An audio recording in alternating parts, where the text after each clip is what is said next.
தமிழக வெற்றி கழகத்தின் தோழர்கள் தோழிகள் அனைவருக்கும் வணக்கம். இந்த எஸ்ஐஆரை எதிர்த்து சேலம் மாவட்டத்தில் நம்ம தலைவரோட அறிவுறுத்தின்படி மிகப்பெரிய ஒரு போராட்டத்தை நமது அண்ணன் தலைமையில் நடத்தி கொண்டிருக்கிறோம். இந்த எஸ்ஐஆரை எதிர்க்கிறோம் என்று சொன்னால் நம்ம தொகுதியை பார்த்தீங்கன்னா சேலம் மாவட்டத்தில் மேட்டூர் ஆகட்டும், எடப்பாடி ஆகட்டும், எல்லா தொகுதியிலும் சரி கூலி தொழிலாளர்கள் தான் அதிகமாக வசிக்கிறாங்க. நம்ம மீனவர்கள், நெசவாளிகள் மற்றும் விவசாயிகள் கூலி தொழிலுக்கு போறவங்க தான் 80% இருக்காங்க. இப்ப நம்ம இவ்வளவு நாளா அந்த ஃபார்ம் கொடுத்துட்டு இருக்கிறாங்க, 10% கூட அந்த பகுதி மக்களுக்கு போய் சேரல.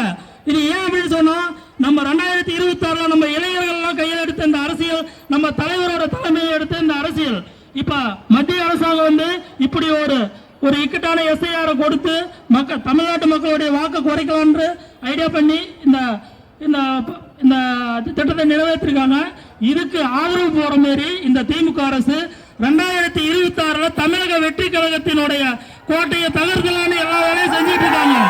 நாங்க இந்த தோழர்கள் இருக்கிற வரைக்கும் 2026 தமிழக வெற்றி கழகத்தின் தலைவரை முதலமைச்சர் ஆக்கிய தீர்வு. நீங்க எந்த எஸ்ஐஆர் எத்தனை கோட்டை நீக்க செஞ்சாலும் சரி, நாங்க இருக்கிற வரைக்கும் ஒவ்வொரு வீடா போய், ஒவ்வொரு பூத்தா போய், ஒவ்வொரு நிர்வாகி சந்திச்சு, ஒவ்வொரு பெரியவங்களை சந்திச்சு அந்த பிஎல்ஓ பூர்த்தி செஞ்சு நம்ம வாக்காளர்களை உறுதி செஞ்சு நம்ம 2026 நம்ம தலைவரை முதலமைச்சர் ஆக்குன்றது உறுதிபட சொல்லிக்கிறேன். ஏன் இந்த எஸ்ஐஆரை ஏன் தலைவர் எதுக்கிறாருன்னு உங்களுக்கு நேற்று வீடியோ ஒன்று வெளியிட்டாரு, எல்லாம் பார்த்துருப்பீங்க. ஏன்னா இது நிறைய பேருக்கு புரியல. இதை பயன்படுத்திக்கிட்டு தமிழக திமுக அரசு நம்ம தமிழக வெற்றி கழகத்தினுடைய ஓட்டை குறைக்கணுன்றதுக்காக நம்ம நிர்வாகிகள் யார் யார் இருக்காங்களோ அவங்களுக்கெல்லாம் பார்த்து இந்த ஃபார்மே கொடுக்காது இருக்கிறாங்க. சில வீட்டில் பெரியவங்களை போய் கேட்டால் அந்த ஃபார்ம் எதுக்கு கொடுக்குறீங்கன்னு கேட்டால் என்ன சொல்கிறாங்கன்னா, பத்திரமா கொண்டுட்டு போய் பீரோவில் வச்சுக்கோங்க அப்படின்னு சொல்கிறாங்க. யாரு?